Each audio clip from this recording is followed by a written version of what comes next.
प्रखंड में आ चुके हैं और यहाँ पर जो है जन स्वराज का जो है उद्घाटन हुए हैं बाबूबड़ी प्रखंड में, इसका ऑफिस का, कार्यालय का। अभी हम बात करते हैं यहाँ पर उपस्थित कार्यकर्ताओं से। क्या नाम हुआ सर, शॉर्ट में परिचय दीजिए। मेरा नाम नवल किशोर राय है, मैं बाबूबड़ी का निवासी हूँ जी।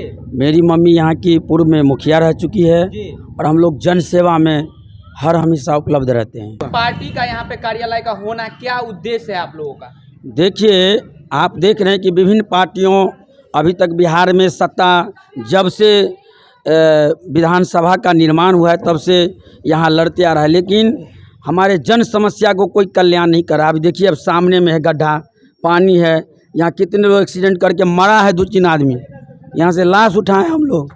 जन स्वराज का एक ही उद्देश्य है कि आपका जीवन कैसे उज्जवल हो, आपके जीवन में सुखमय, शांतिमय और समृद्धमय कैसे हो, आपके बच्चों का शिक्षा कैसे हो, आपके बच्चों का सुदृढ़ कैसे मेडिकल में ट्रीटमेंट हो, आपका बच्चे का 10 से लेकर और 20,000 तक का रोजगार कैसे अपने जगह पर प्राप्त हो। ये जन स्वराज का यही एक मिशन है। और हम लोग युवा साथी जन स्वराज में इसीलिए जुड़े हैं कि हम लोग सभी पार्टियों को दरकिनार करते हुए जन स्वराज का विजन और जन स्वराज का जो ताकत है युवाओं के बीच है। और जो भी युवा पढ़े लिखे लोग हैं, जरा सा भी शिक्षा है जिनमें, वो जन स्वराज को ज्वाइन किए हुए हैं। और जन स्वराज एक क्रांति के रूप में बिहार में आपको दिखने को मिलेगा। अभी जन स्वराज तो पार्टी नहीं है, लेकिन जिस दिन पार्टी का रूपरेखा धारण कर लेगा जन स्वराज, उस दिन बिहार में एक क्रांति आएगी, आंधी आएगी। और ऐसा आंधी आएगी कि बिहार में एक सुदृढ़ आपको शासक मिलेगा, जो शासक शिक्षा, रोजगार और आपको मेडिकल के क्षेत्र में बिहार को 1 नंबर का दर्जा पूरे देश में देगा। यही हम मैसेज अपने जनता को देना चाहते हैं। प्रशांत किशोर सर का अवधारणा क्या है, क्या विचारधारा? देखिए, प्रशांत किशोर सर का अवधारणा है कि मेरा कोई स्वार्थ नहीं है, मैं अपने इस 12 करोड़ जो बिहार की वासी है उसके लिए मुझे उसकी भविष्य का चिंता करना है। वो उनको कैसे शिक्षा मिले अच्छा, उनको कैसे रोजगार मिले अच्छा, उनको कैसे मेडिकल की सुविधा मिले। आप यही प्रशांत किशोर सर का मिशन है बिहार में। और एक ही मिशन है कि शिक्षित लोगों के हाथों में ये शासन जाना चाहिए। क्या नाम हुआ है सर आपका? मेरा नाम निशांत कुमार हुआ, मैं बाबूबड़ी से ही हूँ और संस्थापक सदस्य के रूप में इस संस्था के साथ जुड़ा हुआ हूँ। जो प्रशांत किशोर जी हैं, इनका जो मुहिम चला है पूरे बिहार में, इससे पूरे बिहार की जनता प्रभावित हुई है कि जो मुद्दा भारत के आज़ादी के बाद अमूमन आप देखिएगा तो विकास के तौर पर जो हमने विकास किया है वो हमारी व्यक्तिगत विकास है। हमारे राज्य की कोई भी पहचान नहीं बना सकी कोई भी पार्टी हो, चाहे वो केंद्र में हो या बिहार के अंदर हो, वो बिहार को एक पहचान दिलाने में विफल रही है। लास्ट क्या कहना चाहेंगे? लास्ट प्रखंड में जो है आपका जन स्वराज का जो है कार्यालय का शुरुआत हुआ है, उद्घाटन हुआ है, तो सबसे पहले तौर पर तो जन स्वराज के विचार को जन जन तक पहुंचाना है। और गांधी के जिस विचारधारा को लेकर के प्रशांत किशोर जी आगे बढ़े हैं कि यह जो संपूर्ण स्वराज है वह पब्लिक को कैसे मिलेगा, वो आम जनमानस को कैसे मिलेगा, इसके लिए जो ये मुहिम है, इस मुहिम को हम लोग निरंतर आगे बढ़ाने का प्रयास करेंगे। क्या नाम हुआ सर आपका, परिचय दीजिए शॉर्ट में। हेमंत कुमार सिंह हुआ और अभी जन स्वराज में हम जो सदर का युवा अध्यक्ष हैं जी। और अभी जो है देख रहे हैं कि कार्यालय का उद्घाटन यहाँ आज हुआ है जन स्वराज का।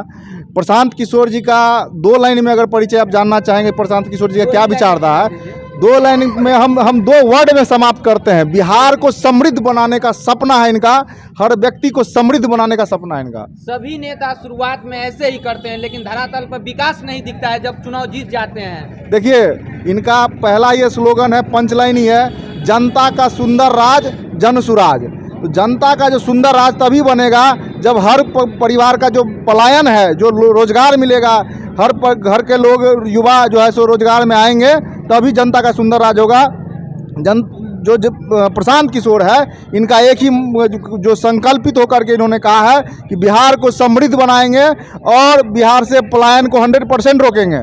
चलिए, लास्ट मैसेज क्या देना चाहेंगे हमारे चैनल के बारे में? देखिए, हम तो कहेंगे कि जितने भी दर्शक आपके चैनल को देख रहे हैं, इस वीडियो को ज़्यादा से ज़्यादा शेयर करें, लाइक करें और कमेंट करें। जन स्वराज की विचारधारा को हर घर तक पहुंचाने में सहयोग करें। नाम है, मैं प्रेजेंट में यूथ क्लब का अध्यक्ष हूँ छोड़ी पंचायत से। आज आप पार्टी के सम्मिलित हुए हैं, इसके लिए क्या कहना चाहिए? हम लोग इसलिए सम्मिलित हुए कि ये जो है आपको प्रशांत किशोर जी के द्वारा जो जन स्वराज का अभियान चलाया जा रहा है उसको हम लोग मजबूती दें। जी और अपने पंचायत में टॉप लेवल पे जो है कार्यकर्ता बनाएं और उसको मजबूती दें। आज कैसा लग रहा है? आज जो जन स्वराज पार्टी का बाबूबड़ी में उद्घाटन हुआ है, बहुत अच्छा लग रहा है। जिस मोटिव के साथ प्रशांत किशोर सर काम कर रहे हैं और हम पूरे तरीके से उनके साथ है पूरी जनता, और हम हमेशा कोशिश करें कि डोर टू डोर जाके इस विचारधारा को आगे बढ़ाएं और एक समय ऐसा आएगा जो इस विचारधारा में पूरी तरह से स्वराजमय हो जाएगी। और इस कोशिश के साथ और इस मुहिम के साथ हम धन्यवाद देते हैं प्रशांत किशोर सर, क्योंकि जो इस जगह आके जिस तरह से जनता धीरे धीरे बदल रही थी उसको समझाने का कार्य किया है। मैं सारे लोग जो हमारे सहयोगी थे आपको बता चुके हैं उनका मोटिव क्या है। मैं आपको चंद शब्द में ही क्लियर कर दे रहा हूँ कि सबों ने हमें भड़काया है, इन्होंने हमें समझाया है। तो अगर वो समझा रहे हैं तो सही है कि हमारे लिए वो आगे अच्छा करेंगे, और उसी मोटिव से हम उनके साथ मिले हुए हैं। चलिए बहुत बहुत धन्यवाद। ये हुआ दूसरी बात है। इसके बाद कुछ लोग ऐसे बच जाते हैं जैसे हो गए बुजुर्ग। तो बुजुर्ग क्या कर सकते हैं? बुजुर्ग का तो काम है हम लोग का सेवा करना। हम जैसे जो क्या कह सकते हैं, जो युवा है उनका तो काम है बुजुर्गों की सेवा करना, देखभाल करना। तो सरकार इसमें भी उदासीन। आप बाकी राज्यों में देखेंगे तो तकरीबन जो है सो मिनिमम 2000, 2500, 3000 रुपये जो है पेंशन मिलता है। बिहार में 400 रुपये मिलता है। ऐसा लगता है कि ठीक होगा, 400 रुपये में क्या हो सकता है। लेकिन अगर इसको 2000 कर दिया जाए तो अगर चाचा चाची हैं तो 4000 हो जाएगा।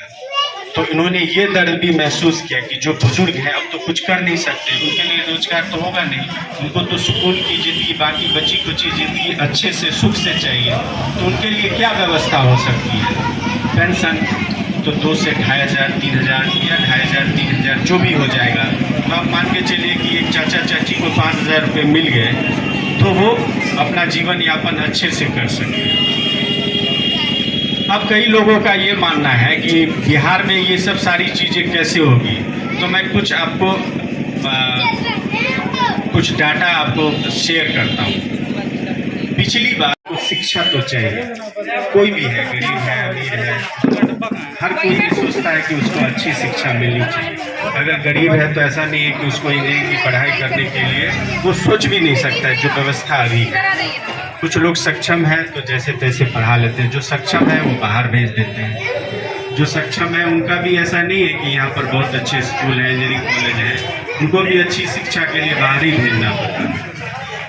तत्पश्चात वो पढ़ के भी आते हैं, जो भी पढ़ के आते हैं वो शिक्षा करके आते हैं। फिर उनको अच्छी जॉब चाहिए, फिर भी अच्छी जॉब के लिए बिहार से बाहर ही रहना है। तो समझिए कि ये लाइन सबके लिए है। उसके बाद दूसरा जो उन्होंने महसूस किया, यहाँ एक बिहारी के लिए एक कह सकते हैं कि एक प्रतिष्ठा वाली बात है। प्रतिष्ठा वाली क्या बात है कि आप लाखों लाख गाँव खाली है, मजदूरी करने जाते हैं, इसलिए 15,000 रुपये के लिए, ताकि 15,000 रुपये कमाएंगे तो अपने घर गुजर बसर करने के लिए 10,000 रुपये भेज सकें अपने गांव, ताकि उनके माता पिता, बीवी, बाल बच्चे का गुजर बसर हो सके। तो ये अपने आप में शर्म की बात है। इसे वो पद यात्रा कर रहे हैं। पद यात्रा करने का उनका जो मूल उद्देश्य है, वो उद्देश्य ये है कि पद यात्रा के दौरान उन्होंने ऐसी पदयात्रा में व्यवस्था बनाई है कि लोगों से मिलते हैं। वो रात में तकरीबन 12 बजे तक, जब पदयात्रा 6 से 7 के बीच ख़त्म होती है, तकरीबन 3-4 घंटे तक वो लोगों से मिलते हैं। और मिलने का जो उनका मेन मकसद है, मेन उद्देश्य है, वो ये होता है कि वो समस्या सुनते हैं। जहाँ भी जिस पंचायत में रुकते हैं, जिस गांव में रुकते हैं, जहाँ से वो पदयात्रा करके आए हैं, तो सबसे मिलते हैं और उनकी समस्याओं को सुनते हैं। और इन 18